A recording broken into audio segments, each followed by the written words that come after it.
Hai, halo semuanya. Ya, balik lagi bersama gue di channel Asal Berbagi Cerita dan Edukasi. Oke, ya, kita masih membahas mengenai balsamik, tapi kali ini mungkin gue nggak ngasih tutorial ya. Tools-toolsnya mungkin udah jelas lah, dasar-dasarnya ada di part 1 dan 2 itu udah cukup simple dan sangat menjelaskan lah ya. Itu ada beberapa tips dan triknya juga. Nah, ini yang paling penting ya, untuk para seorang UI UX designer. Ya, kita perlu komunikasi ini penting ya. Jadi ini part 3 ini adalah kita membahas mengenai komunikasi dalam project UI UX, dalam menggarap projectnya ini. Ini karena penting banget gue bahas. Ini mungkin banyak hal kasus di lapangan yang kayak sulit memahami, kayak kita salah nih dalam menjelaskannya itu seperti apa. Kita perlu pakai bahasa yang mudah. Karena memang kemarin gue juga yang megang project dari UI UX-nya ya, yang mengelola landing page, app-nya, dan website, itu memang ya bukannya gue mengatakan kurang paham gitu, tapi memang beberapa orang yang nggak paham yang kita kerjakan gitu. Memang mereka cuma dikasih strukturnya begini, ya cuma dapat gambaran-gambaran. Kita makanya sebagai UI UX designer di sini kita penting dalam berkomunikasi. Oke, di sini gue merangkum beberapa hal yang di lapangan yang gue terapkan ya. Kita harus tahu nih ya. Yang pertama ya, gue akan bahas ya. Jadi komunikasi ini penting ya untuk seorang UI UX designer ya. Kita harus pahami audiens.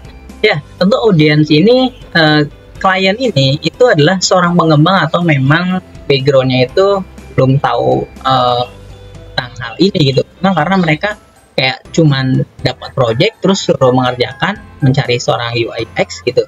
Jadi setiap kelompok ini kita mungkin memerlukan pendekatan dengan bahasa yang berbeda gitu. Kita perlu tahu nih audiens kita siapa, apakah background mereka nggak paham ini, maka kita harus menjelaskan dengan bahasa yang sederhana ya, langsung kedua ya. Jadi kita harus gunakan bahasa yang sederhana. Jadi kita harus tahu ya, pertama audiensnya, dan kedua kita harus pakai bahasa sederhana untuk teknik-teknik dari project UI UX-nya. Nah, oke, tapi gue akan jelasin sedikit di sini. Biasanya itu kita akan dikasih flowchart ya, dimana sebagai leader dari UI UX-nya itu kita perlu begini-begini membuat ini ya, mulai dari website atau nanti dikasih browse dan juga search ya, atau mau kayak gimana pun nanti di dalam ini ada ini gitu. Nah, kita perlu memberikan sebuah kejelasan ya dengan bahasa mudah yang dimengerti. Kita jelasin, oh iya Pak, kita dari struktur loginnya nanti akan masuk ke ini, nanti gagal. Dan nanti misalkan kalau kita e-commerce, bicaranya e-commerce lah ibaratnya. Jadi kita kalau masuk ke menu ini, kita akan menampilkan visual ini Pak beberapa. Nah, nanti untuk paymentnya ini kita akan pakai pihak ketiga atau pihak mana, dan itu nanti akan ada potongan, ada ini bla bla bla gitu. Jadi memang kita perlu detail secara jelas agar nantinya ketika di develop, programmer itu juga ada hal-hal yang tidak dilebih-lebihkan dan dikurang-kurangkan gitu. Maka dari itu kita jelasin struktur semuanya ya, mengenai apps-nya, bagaimana simulasi ini ya yang sedang dikerjakan. Jadi ini gue bahasnya ini nggak cukup cuman login landing page doang, tapi memang intinya beberapa project lah ya. Intinya teman-teman pasti paham lah mengenai komunikasi ini itu harus dengan baik gitu. Jadi kita harus tahu nih, nggak perlu ngasih hal-hal yang bahasa yang nggak ngerti. Jadi nggak perlu pakai hal-hal bahasa yang terlalu, oh ini tuh begini gitu, ini tuh sulit gitu.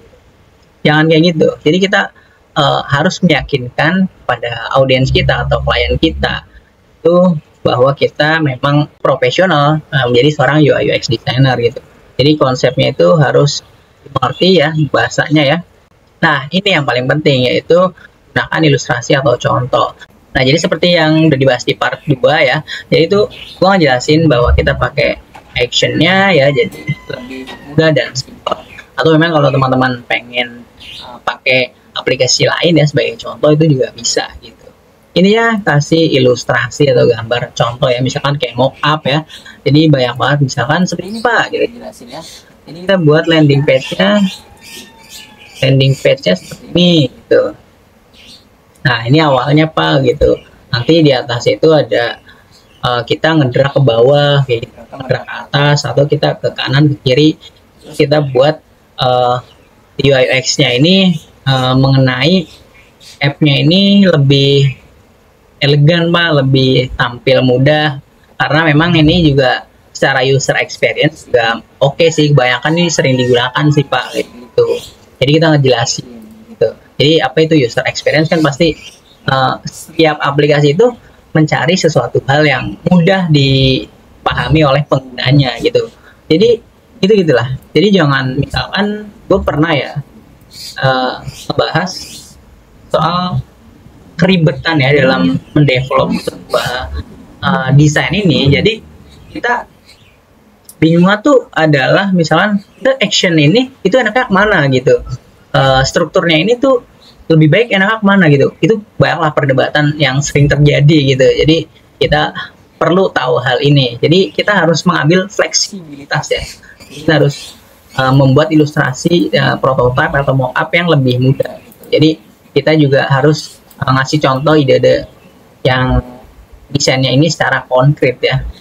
Oke, lalu lanjutnya kita harus libatkan tim dalam proses desain. Nah ini ya, setelah flowchart ini jangan kalian mau langsung udah kerjain aja kayak begini. Kita belum tahu dibentuknya kayak gimana. Jadi kita perlu tim ya untuk mengembangkan gitu. Jadi untuk diskusi ya, ini perlu banget ya. Jadi kita harus libatkan anggota tim lain sejak awal gitu.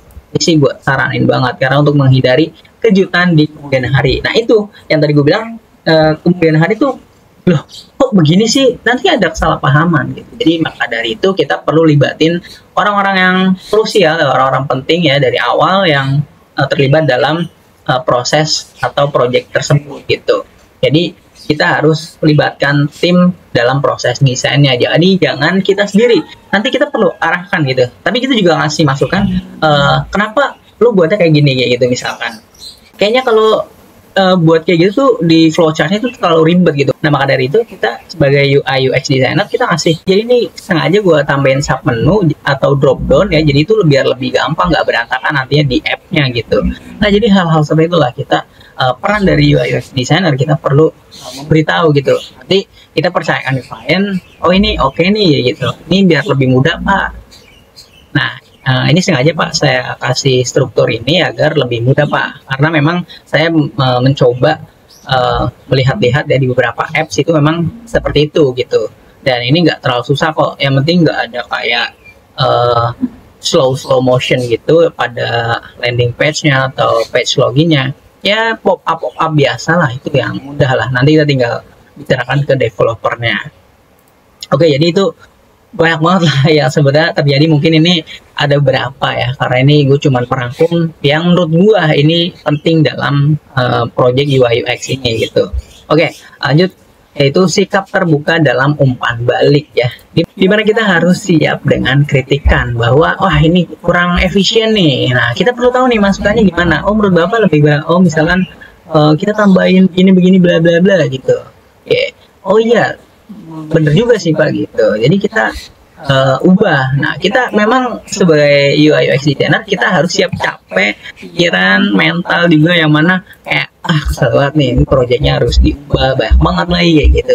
Harus siap ya, memang itulah yang terjadi di lapangan gitu. Jadi seringkali memang banyak yang nggak serk, wah ini lebih baik sih kita disimpulin aja gini bla bla bla gitu.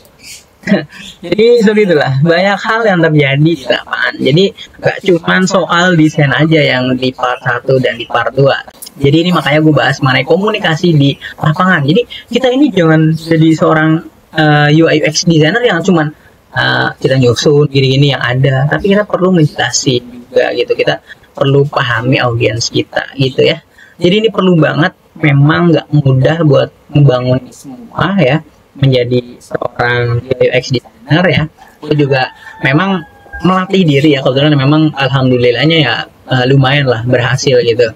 Dalam project itu gua ya yang udah gue buat ini ya banyak ya, sebenarnya nggak ini doang, ini filenya yang gue tampilin sedikit aja karena ini belum landings juga ya.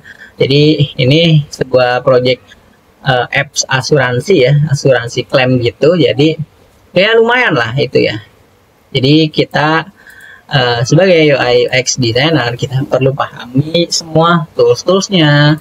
Ya di sini kita pahamin, terus kita komunikasinya. Ya paling penting sih menurut gue komunikasi. Ya gue sendiri mengklaim diri gue bahwa gue seorang introvert, tapi di sini ini nih harus peran penting banget komunikasi. Jadi gue jangan kayak patung gitu, kayak cuman disuruh-suruh gitu. Jangan, kita harus berkontribusi juga, kita harus ikut campur gitu. Karena kita nggak tahu nih atasan kita seperti apa, leader kita seperti apa, klien kita seperti apa. Karena ini peran penting ya UI UX designer. Karena kalau kita gagal mengelola atau salah hal ya, misalkan nggak serk dari awal, ini bisa ke cancel projectnya gitu ya. Karena di beberapa lapangan kayak gitu. Ini sih gue membicarakan sebuah dasar-dasarnya aja sebenarnya gitu. Biar teman-teman ada gambaran ke depannya gimana, hal apa aja yang harus dipersiapkan.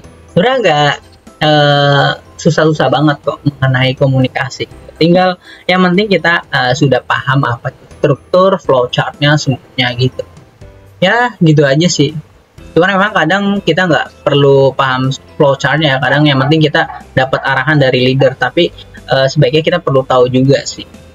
Ya paling nggak itu aja yang gue jelasin mengenai soal komunikasi penting ya untuk seorang UI UX ya. Ada kita pahami audiens ya, kita rekap ya, lalu gunakan bahasa yang sederhana yang mudah dimengerti ya, lalu gunakan ilustrasi untuk penjelasannya dan libatkan tim dalam proses desain. Jadi jangan lo sendiri yang kerja, tapi ajak semuanya gitu untuk diskusi gini bla bla bla gitu ya.